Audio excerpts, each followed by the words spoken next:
2 Samuel chapter 1. After the death of Saul, David returned from striking down the Amalekites and stayed in Ziklag 2 days. On the third day a man arrived from Saul's camp with his clothes torn and dust on his head.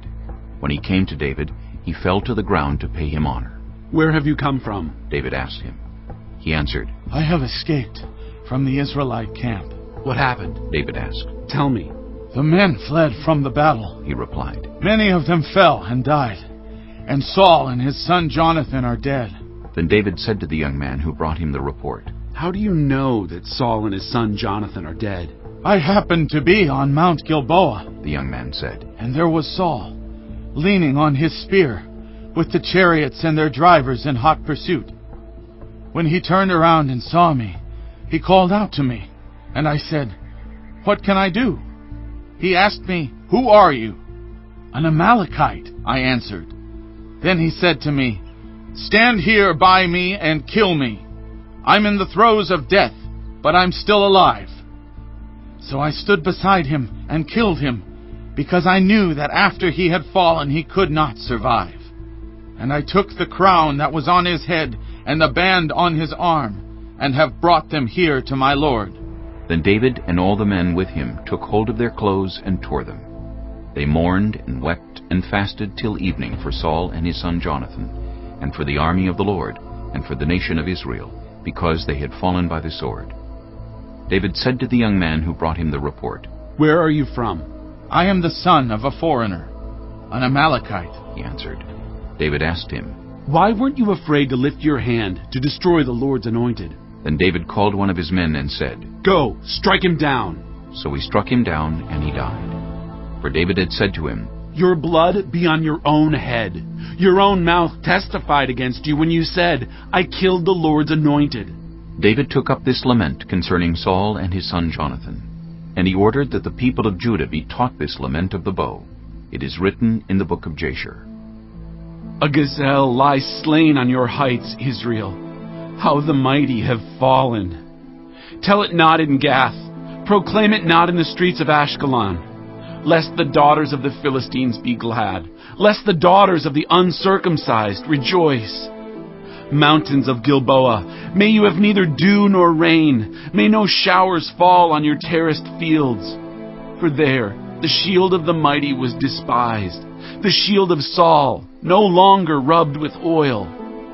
From the blood of the slain, from the flesh of the mighty, the bow of Jonathan did not turn back. The sword of Saul did not return unsatisfied.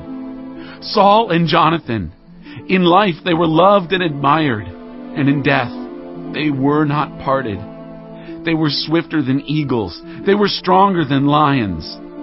Daughters of Israel, weep for Saul, who clothed you in scarlet and finery, who adorned your garments with ornaments of gold.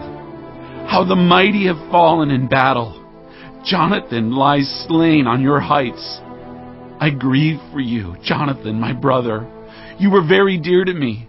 Your love for me was wonderful, more wonderful than that of women. How the mighty have fallen. The weapons of war have perished." Chapter 2. In the course of time, David inquired of the Lord. "Shall I go up to one of the towns of Judah?" he asked. The Lord said, "Go up." David asked, "Where shall I go?" "To Hebron." The Lord answered. So David went up there with his 2 wives, Ahinoam of Jezreel, and Abigail, the widow of Nabal of Carmel. David also took the men who were with him, each with his family, and they settled in Hebron and its towns.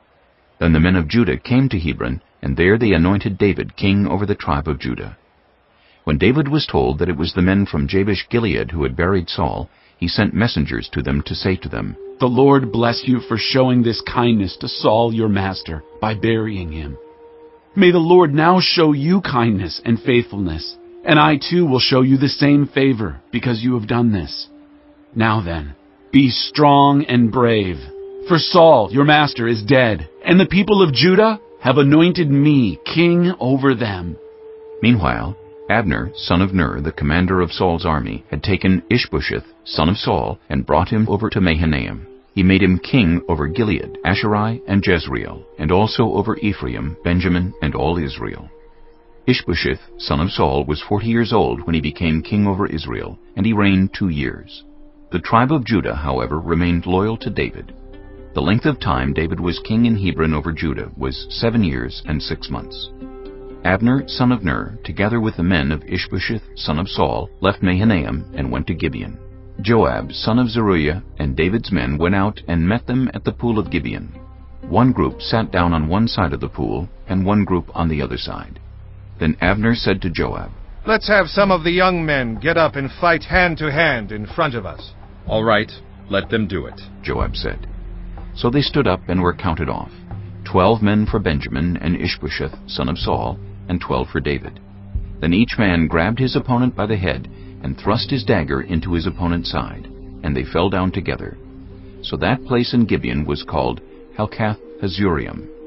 The battle that day was very fierce, and Abner and the Israelites were defeated by David's men. The 3 sons of Zeruiah were there, Joab, Abishai, and Asahel. Now Asahel was as fleet-footed as a wild gazelle. He chased Abner, turning neither to the right nor to the left as he pursued him. Abner looked behind him and asked, "Is that you, Asahel?" It is, he answered. Then Abner said to him, "Turn aside to the right or to the left. Take on one of the young men and strip him of his weapons." But Asahel would not stop chasing him. Again Abner warned Asahel, "Stop chasing me! Why should I strike you down? How could I look your brother Joab in the face?" But Asahel refused to give up the pursuit. So Abner thrust the butt of his spear into Asahel's stomach, and the spear came out through his back. He fell there and died on the spot. And every man stopped when he came to the place where Asahel had fallen and died. But Joab and Abishai pursued Abner, and as the sun was setting, they came to the hill of Ammah near Giah on the way to the wasteland of Gibeon.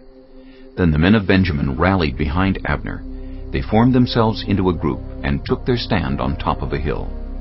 Abner called out to Joab, "Must the sword devour forever? Don't you realize that this will end in bitterness?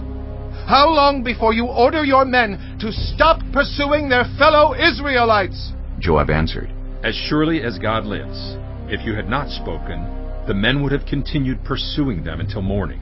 So Joab blew the trumpet, and all the troops came to a halt. They no longer pursued Israel, nor did they fight any more. All that night Abner and his men marched through the Arabah. They crossed the Jordan, continued through the morning hours, and came to Mahanaim. Then Joab stopped pursuing Abner and assembled the whole army. Besides Asahel, 19 of David's men were found missing. But David's men had killed 360 Benjamites who were with Abner. They took Asahel and buried him in his father's tomb at Bethlehem. Then Joab and his men marched all night and arrived at Hebron by daybreak.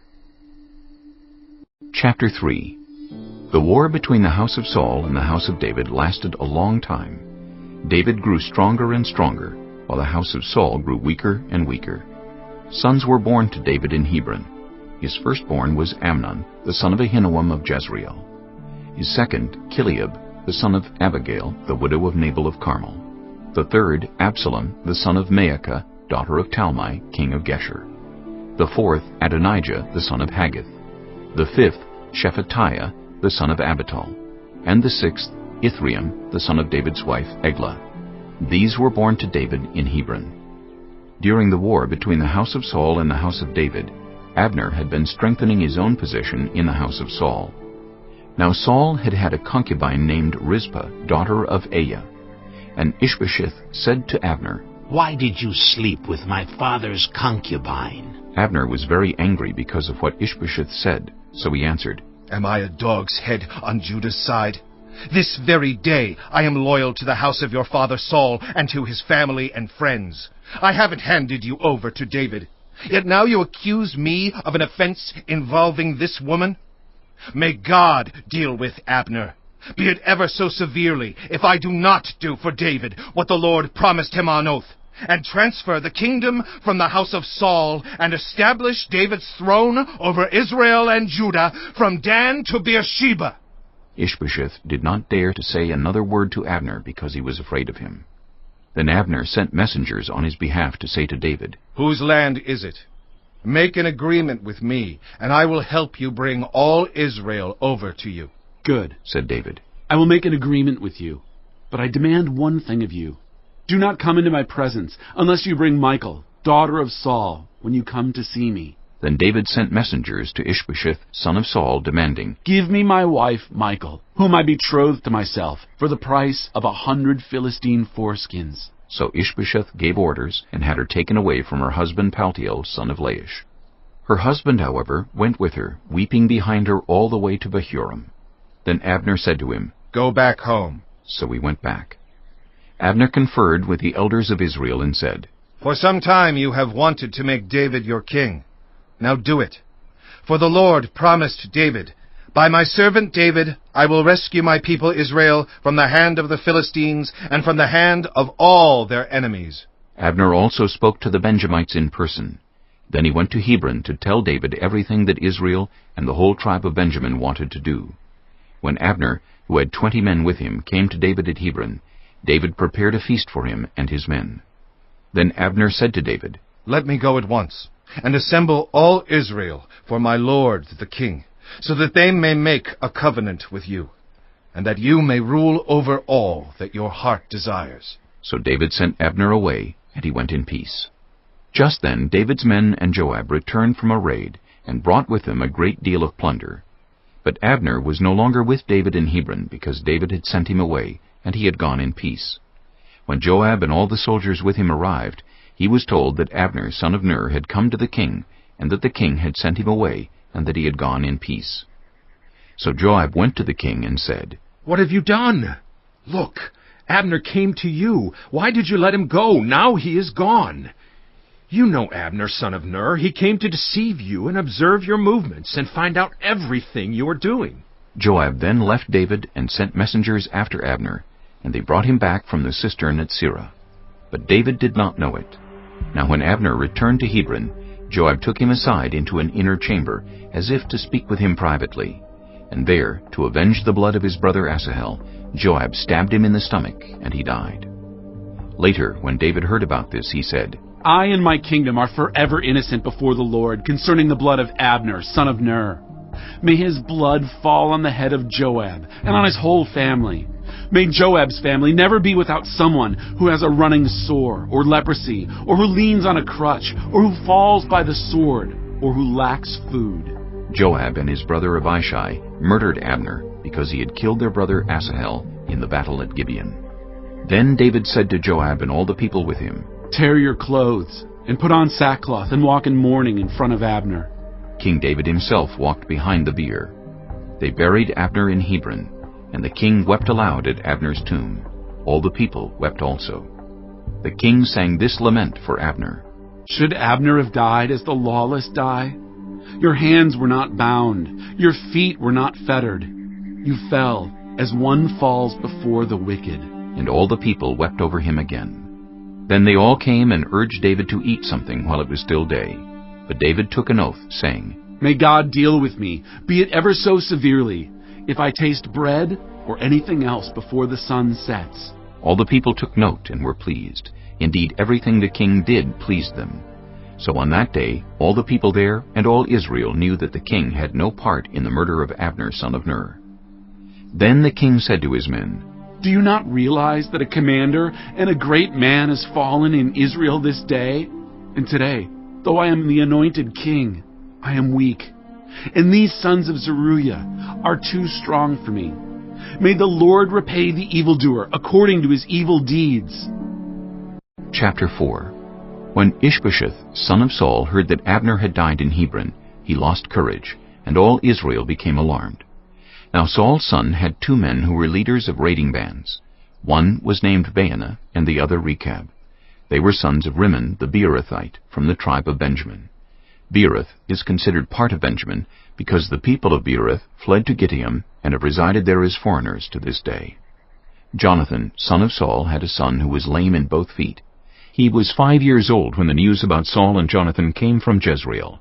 His nurse picked him up and fled, but as she hurried to leave, he fell and became disabled. His name was Mephibosheth. Now Rechab and Baanah, the sons of Rimmon the Beerothite, set out for the house of Ishbosheth, and they arrived there in the heat of the day while he was taking his noonday rest.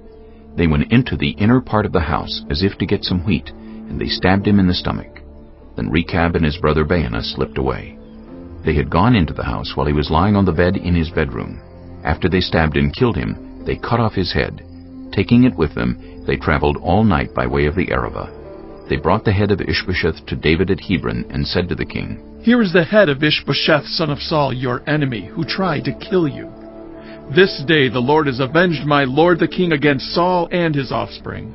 David answered Rechab and his brother Baanah, the sons of Rimmon the Beerothite, As surely as the Lord lives, who has delivered me out of every trouble, when someone told me, Saul is dead, and thought he was bringing good news, I seized him and put him to death in Ziklag. That was the reward I gave him for his news. How much more, when wicked men have killed an innocent man in his own house and on his own bed, should I not now demand his blood from your hand and rid the earth of you? So David gave an order to his men, and they killed them. They cut off their hands and feet, and hung the bodies by the pool in Hebron. But they took the head of Ishbosheth, and buried it in Abner's tomb at Hebron.